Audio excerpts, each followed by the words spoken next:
韓国ソウル地下鉄トンデムン駅。人がめちゃくちゃ多かったからアングル変えてみましたなんて裏事情を言ってる間に着いた。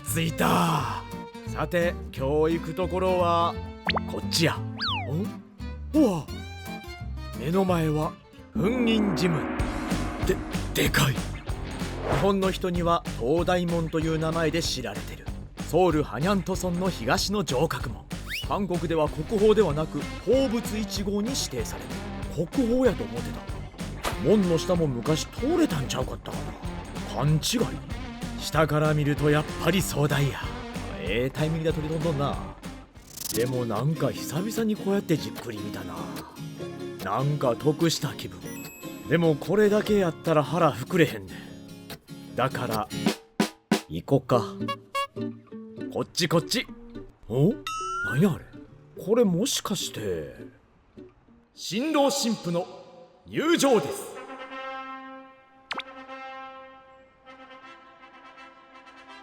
このチャンネルは美味しいものを食べに行くチャンネルです。誰かこの男を止めたってくれ。もう全然進まれへん。なんか書いてる。都心散策路みたいなことか。ちょっと言わしてもらいますけど、俺ずっと歩いてんねん、一人で。さっきもくだらんことして歩いてるし。と言っても好奇心は止まらない。あれはチョンゲチョンやな。なんやこれは。モデルさんが歩くようなランウェイがある。ちょっと行きたい。何ここや。関係者以外出入り禁止。俺コチョワサビの関係者やねんけど。関係ないか。どうしよう。歩きたい。よし、わかった。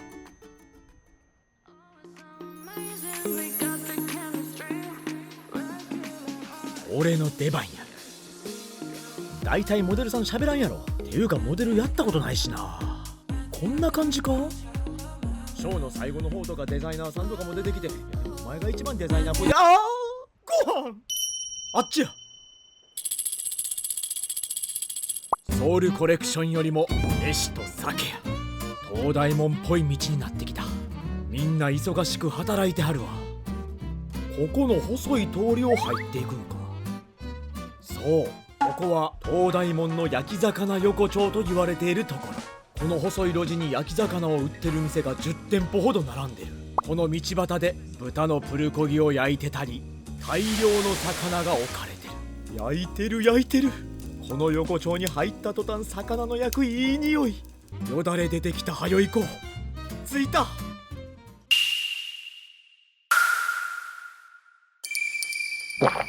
早くもっこしどの魚にしようかなって迷いながら入店です。こちらのメニュー、写真付きで書かれてるのはプルコギ。他にもたくさんメニューがあるけど、やはり焼き魚のメニューは数種類書かれてる。 주문해도 돼요? 네. 불고기 곱빼기로 주시고요. 네. 그리고 삼치로 주세요. 네. 그리고 소주 있어요? 네, 소주 있습니다. 진로 있어요? 친구 있어요. 네, 진로 주세요. 네. 네. テンション上がってプルコギ大盛りで頼んでもうた。食えるやろ。その横からは焼き魚の匂いが強烈に鼻をつくなんて思いながら用意していただいた基本のおかずはスンドゥブ。えらいグツグツ言うてる。これサービスかいな。豆腐がブルブルなってるやん。他にはエゴマの葉っぱの醤油漬け、ヨルムキムチ、うずらの卵の煮物、豆もやしの和え物、サンチュに青唐辛子とサムジャン。やってきました白ご飯。鉄板屋さんのオールスターみたいな感じ。好きやで。こっちも好きやで。掴んだ途端にぐるぐる。ファッションショー終わりで喉が渇いてますねん。ローリング。パリまで届け。パリではワイン、ここでは焼酎や。丁寧に一杯目をついでいく。こういう雰囲気だな。一杯目は格別やなんて思いながらペロリ。焼酎がじわっと口の中に広がるのを確認して一杯。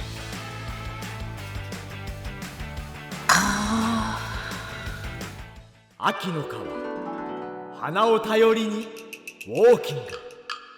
ありがとうございます。これやこれ、たまらん。焼酎の残る口にはまずはこれやろ。さっきまでの怒りは収まってる。でもまだ熱々や。スンドゥブの柔らかさを改めて実感してまう。俺は伝説の剣豪や。スパッといく。立ち上る湯気、霧の中をさまよう剣豪夫婦。そして大きく一口入れた途端、四方八方に広がり、熱さも忘れ喉に入っていく。そしてすぐさまスープも色の濃さで食欲がそそる。一口口に入れた途端すぐわかる。グラスが空いている不甲斐なさ。サービスのスンドゥブでこんなんしてたらもう体持たへんで、誰か止めてと思ってたら、来た来た。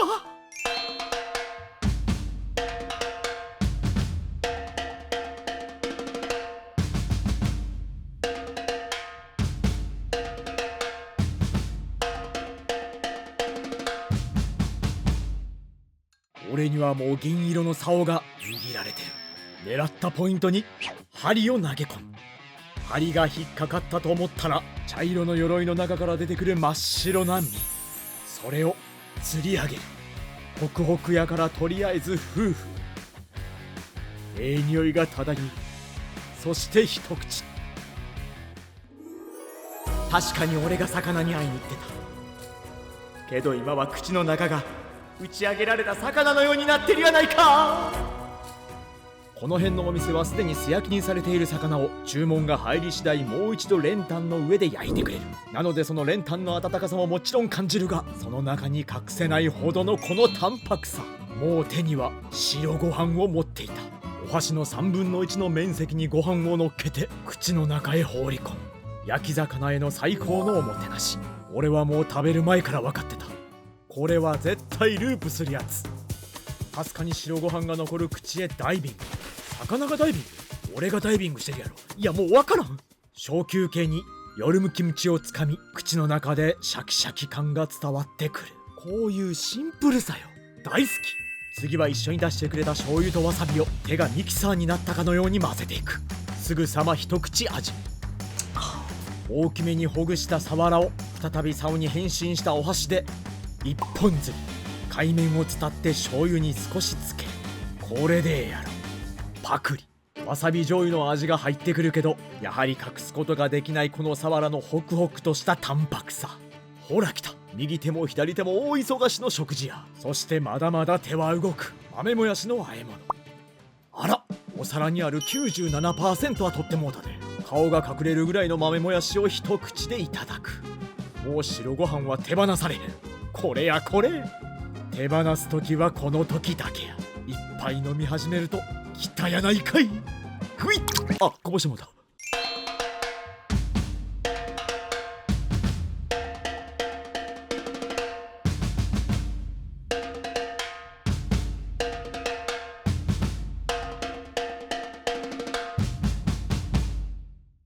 来た練炭プルコギ。雰囲気に飲まれておもり頼んでもうたけど、ええ感じやないか。真ん中から贅沢にとりあえず持てるだけ取っていく。掴んだと同時に口ではもう夫婦。そして一口。こちらも店先で焼かれてお肉は柔らかい。そしてその柔らかいお肉を噛むたびに入ってくるタレの味。そう、少ししょっぱくて甘い。このしょっぱくて甘いってのがポイント。なぜならばこれやからや。パッとドゥ。ご飯だけじゃなくて俺の心まで奪われる。これもループやぞ。ご飯の上でバウンド食い。そしてそのバウンドの鉱石が残るタレのついた白ご飯を口の中に運ぶ。豚も魚も俺を奪っていく。俺に奪われないように必死に抵抗するうずらの卵も口に入れるがまだ落ち着きは取り戻せない。最後の切り札。頼れるのはお前だけやで。やはりトンデムンは四六時中働いてる人が多いせいか、一人で食べてる方も多い。最近はだいぶ増えたけど、やはり韓国は一人で食べれる店は貴重や。そんな気軽さに甘えて俺もご飯をかき込む。シャツの色と同化したお茶碗を持ち俺はかき込む。白ご飯を食べるとまた欲しくなるこの豚肉。そして白ご飯。あら、ご飯が盗まれてる。正真正銘パッとド。これはドキュメンタリーや。くだらんこと思ってたら社長がアイコンタクトくれたから俺もジェスチャーで答える。山頂を1枚確保。そして来ましたご飯。もう盗まれんように気をつけな。そんなご飯を産地の上に乗っけていく。いやもうこの時点で乗せすぎてる。そんなことも気にせずお肉をご飯の上に優しく乗せてあげる。ギュッギュッとね。そしてまだまだ終わるはずはない。忘れてへんで、青唐辛子ちゃんたっぷり三醤につけて頂点に座らせてあげる。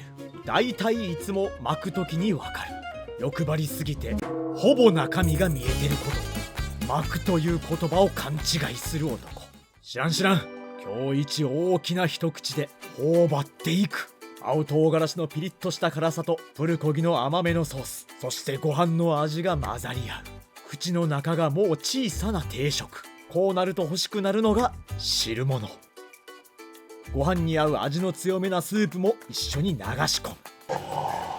ご飯を食べての一うなり、そのまま続けて二うなり。完璧。あれ、この店は泥棒しかおらん。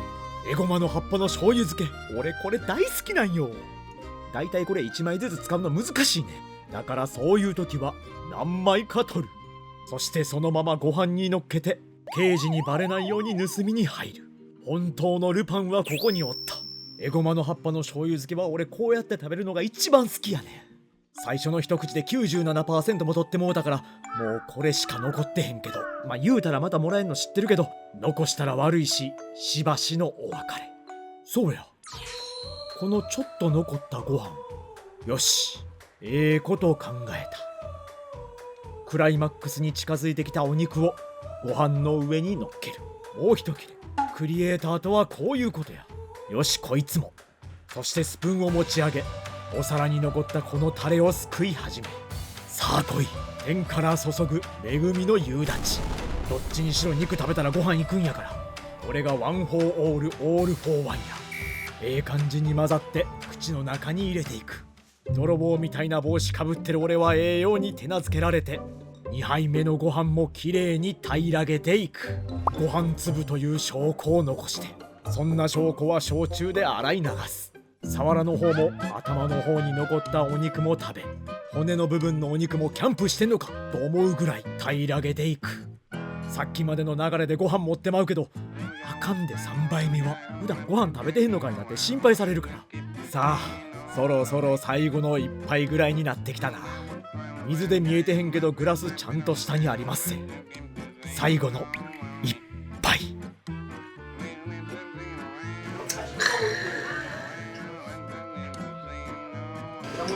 네, 안녕하세요. 네. 親切な社長のいらっしゃるトンデムンの焼き魚横丁のお店。ご飯が進む。俺の足取りは止まる。あれ、せやここは日本人観光客もよく訪れる大大門のタッカンマリ通りやね。鳥に魚に豚肉に、そんな俺はこの街でご飯泥棒たちの餌食になってまう。